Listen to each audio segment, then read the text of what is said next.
Episode 5। Krishnakant Jatin का अनुयायी था और रेयांश द्वारा जैसा उसने रेयांश को घायल किया था ठीक उसी तरह घायल किया गया था। जतिन क्रोध से भर गया और तुरंत एक उग्र मुद्रा के साथ रेयांश की ओर बढ़ा। रेयांश, क्या तुम मरना चाहते हो? कुछ भी ना कहते हुए जतिन ने रेयांश को थप्पड़ मारने के लिए हाथ उठाया। उस थप्पड़ में शुद्ध आध्यात्मिक शक्ति के साथ रेयांश को वास्तव में एहसास हुआ कि वह इससे बच नहीं सकता। अगर उसे थप्पड़ पड़ता तो उसके सभी दांत टूट जाते। इससे पता चलता है कि जतिन इस समय कितना क्रोधित था, लेकिन रेयांश की शक्ति उसके बराबर नहीं थी और वह केवल मौत का इंतजार कर सकता था। रेयांश ने अपने दांत पकड़ लिए और उसके दिल में क्रोध ने लगभग उसे निगल लिया। वो सचमुच एक कुत्ते की तरह देखे जाने और व्यवहार किए जाने से तंग आ गया था। उसने कसम खाई कि वह बदला लेगा। वह बिना सही गलत पूछे मुझे थप्पड़ कैसे मार सकता है? अगर मैं उससे मजबूत होता तो भले ही उसके पास उसकी रक्षा करने के लिए एक अच्छा पिता हो, क्या वह हिम्मत करता कि मुझे इस तरह थप्पड़ मारे?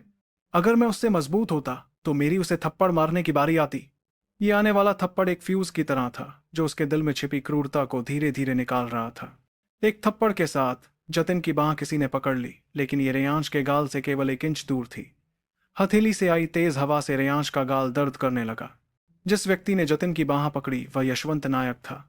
यशवंत नायक ने कठोरता से कहा, जतिन, क्या तुम भूल गए कि मैंने तुम्हें क्या सिखाया था? तुम सब भाई हो, तो तुम कैसे इतनी आसानी से दूसरों को मार सकते हो? देखो, जब हम वापस जाएंगे तो मैं तुम्हें ठीक से सजा दूंगा। फिर उसने रेयांश को देखा और कहा, ओह, तुम आखिरकार ड्रैगन नस्क क्षेत्र के दूसरे स्तर तक साधना कर चुके हो। तुम निश्चित रूप से युद्ध कला के लिए यहाँ हो, है ना? अगर जाना है तो जाओ, लेकिन मेरे पिता वहां ध्यान कर रहे हैं। अगर तुमने उन्हें परेशान किया तो तुम्हें कठोर दंड मिलेगा। ये कहकर बिना रेयांश को देखे उसने सीधे जतिन की बांह पकड़ी और चला गया। दर्जनों कदम चलने के बाद जतिन आखिरकार रोक नहीं पाया और पूछा, पिताजी, उसने कृष्णकांत को चोट पहुंचाई है। आपने मुझे उसे सबक सिखाने क्यों नहीं दिया? उसकी शक्ति के साथ भले ही वह 10,000 हों, मेरे लिए मुकाबला नहीं कर पाएंगे। यशवंत नायक ने उदासीनता से कहा, हमेशा कचरे को धमकाने का क्या फायदा? अगर तुम में क्षमता है तो अपनी बहन लावनिया और अपने भाई यशवीर से प्रतिस्पर्धा करो। और चाहे कुछ भी हो, वह अभी भी तुम्हारी मौसी का बेटा है। तुम उसके साथ एक दास की तरह कैसे व्यवहार कर सकते हो? जतिन ने उदासीनता से कहा, फिर से मेरी मौसी की वजह से? वही केवल ड्रैगन नस्क क्षेत्र के 8वें स्तर पर नहीं है क्या? पिताजी, अगर आपको थोड़ा और समय दिया जाए तो आप भी उस स्तर तक नहीं पहुंच पाएंगे क्या?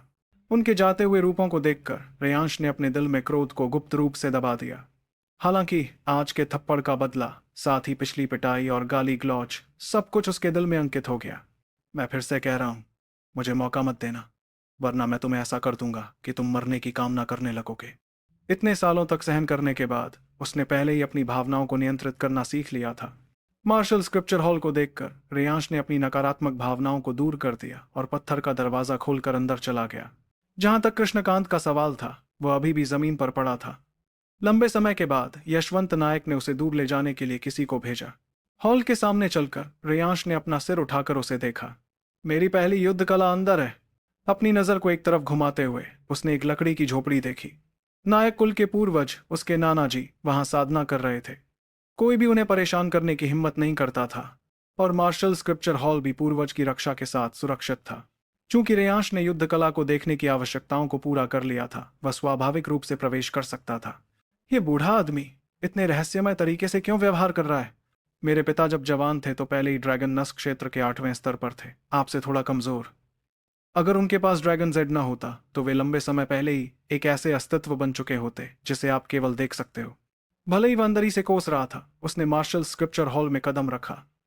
एक लंबे रास्ते से गुजरने के बाद रेयांश लोहे के टावर के अंदर पहुंचा। अंदर कई किताबों की अलमारियां थीं जिन पर नायक कुल की युद्ध कलाएं थीं। सभी व्यवस्थित रूप से रखी गई थीं। मैं केवल ड्रैगन नस्क क्षेत्र के दूसरे स्तर पर हूं। ऐसा लगता है कि मैं केवल प्राथमिक पील वर्ग की युद्ध कलाएं ही अभ्यास कर सकता हूं। नायक कुल की कुल 32 प्राथमिक पील वर्ग की युद्ध कलाएं थीं।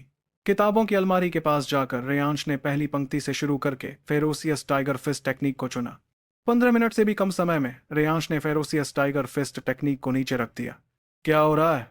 यह युद्ध कला इतनी सरल क्यों है? इन गुप्त पुस्तकों को पढ़ते समय रेयांश को लगा कि उसकी आंखें और कान स्पष्ट हो गए हैं। उसकी स्मृति और समझ असाधारण थी। वह लगभग पूरी तरह से समझ सकता था कि किताबों में क्या लिखा है, केवल एक नज़र में। अगर ये नहीं होता कि वो मार्शल स्क्रिप्चर हॉल में साधना नहीं कर सकता था, तो उसने महसूस किया कि वो सीधे इसका उपयोग कर सकता है। क्या हो सकता है कि मैं एक मार्शल प्रतिभाशाली हूं? या पहले उसने कुछ छोटी साधना तकनीकें भी देखी थी, लेकिन उसे उन्हें समझना मुश्किल लगा। लेकिन अब स्थिति अलग थी। ये रहस्यमय ड्रैगन जेड की वजह से होना चाहिए। रहस्यमय ड्रैगन जेड मेरे चेतना के सागर में है, जिससे मेरी आत्मा बदल रही है। इसकी वजह से मेरा दिल नवजात की तरह शुद्ध है और मेरे अपने आसपास की धारणा भी मजबूत हो गई है। पिताजी, ये रहस्यमय ड्रैगन जेड क्या है? इसमें ऐसा स्वर्ग विरोधी प्रभाव कैसे हो सकता है? न केवल ये आपकी आध्यात्मिक शक्ति मुझे प्रदान कर सकता है, बल्कि ये मुझे एक मार्शल प्रतिभाशाली भी बना सकता है। कुछ और प्राथमिक पील वर्ग की किताबें पढ़ने के बाद रेयांश को लगा कि इन्हें समझने में बिल्कुल भी चुनौती नहीं है। इसलिए वह मध्य पील वर्ग क्षेत्र में गया। यहाँ केवल 5 पुस्तकें थीं और रेयांश ने तुरंत एक मीटियोर फिस्ट नाम की टेक्निक को देखा। शरीर तारामंडल की तरह, मुट्ठी उल्का की तरह, माउंट ताई की तरह भारी, बिजली की तरह तेज। इस मीटियोर फिस्ट टेक्निक की आक्रमण शक्ति मध्य पील वर्ग पुस्तकों में सबसे अच्छे में से एक है। नायक परिवार की मीटियोर फिस्ट टेक्निक बाहर काफी प्रसिद्ध है, लेकिन मुझे नहीं लगता कि यह पुस्तक बहुत कठिन है। मैंने कई प्रारंभिक पील वर्ग पुस्तकों को याद किया है। इस बार मैं इस मीटियोर फिस्ट टेक्निक की प्रतिलिपि बना लूंगा। बेशक नायक कुल की पुस्तकों को मार्शल स्क्रिप्चर हॉल से बाहर नहीं ले जाया जा सकता था, इसलिए उसे केवल एक को चुनने के बाद प्रतिलिपि बनानी पड़ी। 1 घंटे बाद रेयांश ने गुप्त पुस्तक की प्रतिलिपि बना ली थी और उसने इसे अपने मूल स्थान पर वापस रख दिया। प्रतिलिपि बनाने की प्रक्रिया के दौरान मैंने सामग्री को पूरी तरह से समझ लिया है। मैं अब अपने स्थान पर जाकर साधना करूंगा। लेकिन ये एक मध्य पील वर्ग की युद्ध कौशल है। मुझे यकीन नहीं है कि क्या मैं इसे सफलतापूर्वक सीख सकता हूं। पील वर्ग की पुस्तकों को प्राथमिक, मध्य वर्ग और उच्च वर्ग में विभाजित किया गया था। ड्रैगन नस स्तर के पहले 3 स्तरों का उपयोग आमतौर पर प्राथमिक पुस्तकों की साधना के लिए किया जाता था। और इसी तरह रेयांश ने मीटियोर फिस्ट टेक्निक को चुना, जिसे एक क्रॉस लेवल साधना माना जा सकता है। रहस्यमय ड्रैगन जेड की विशिष्टता के साथ उसे इसे हासिल करने में सक्षम होना चाहिए। अपना मन बना लेने के बाद रेयांश मार्शल स्क्रिप्चर हॉल से बाहर निकला। जैसे ही वह पत्थर के दरवाजे तक पहुंचा, एक बूढ़ी आवाज उसके कानों में गूंजी। नायक कुल की पुस्तकों को तुरंत नष्ट कर दो, जब तुम उनकी साधना पूरी कर लो। अगर किसी को उन्हें लीक करते हुए पाया जाता है तो तुरंत उसे मार दिया जाता है। रेयांश ने मुड़कर देखा, लेकिन उसके पीछे कोई नहीं था। उसने जल्दी से सिर हिलाया और कहा, जी नाना जी। फिर रेयांश वहां से निकल जाता है, अपने रहने की जगह की ओर। उसने एक मध्य पील वर्ग की युद्ध कौशल चुनी जो नियमों के खिलाफ थी। वह डर गया कि कहीं बूढ़ा आदमी इस बात का पता न लगा ले, इसलिए वह बोलते ही तुरंत निकल गया।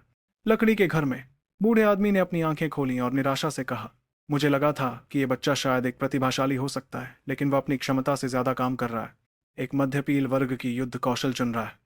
क्या शर्म की बात है। राजवीर शेन के दिव्य कोर क्षेत्र तक पहुंचने की उच्च संभावना थी। 3 दिन बाद रेयांश 2 मीटर ऊंचे पत्थर के सामने खड़ा था। बाईं ओर एक जंगल था और दाईं ओर एक बड़ी नदी थी। नदी के किनारे इस तरह के पत्थर हर जगह देखे जा सकते थे। रेयांश ने एक गहरी सांस ली और उसके शरीर में आध्यात्मिक शक्ति अचानक फूट पड़ी। उसका शरीर एक तोप के गोले की तरह पत्थर की ओर बढ़ा और जोरदार आवाज के साथ उस पर हमला करने की पोजीशन में आया। और अचानक वह चिल्लाया और एक मुक्का मारा। उसकी मुट्ठी एक विशाल उल्का पिंड की तरह से मानने ला थी, जो पत्थर की ओर सीटी बजाते हुए जा रही थी। धम! पत्थर टुकड़ों में फट गया और पत्थर के टुकड़े शक्तिशाली ऊर्जा द्वारा पीछे की ओर बहा दिए गए। टुकड़ों का आधे से अधिक हिस्सा पानी में गिर गया, जिससे एक विशाल छपाकी हुई।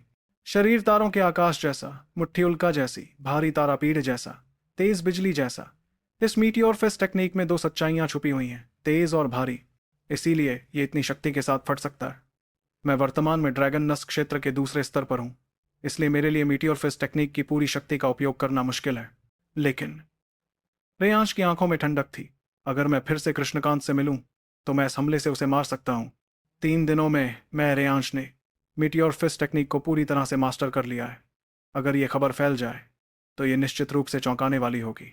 नदी के किनारे चलते हुए रेयांश ने नदी के पानी से अपना चेहरा धोया और नदी में अपने प्रतिबिंब को देखा। इन कुछ दिनों के पागलपन भरे प्रशिक्षण से मेरा शरीर कहीं अधिक मजबूत हो गया है और मेरी त्वचा भी थोड़ी काली हो गई है। लेकिन मैं अभी भी सुंदर हूं। मुझे विश्वास है कि अभी भी मेरे पर कई लड़कियां अमर मिटने को तैयार होंगी। ये सोचकर रेयांश ने गर्व से मुस्कुराया। अचानक पीछे से हवा की आवाज आई।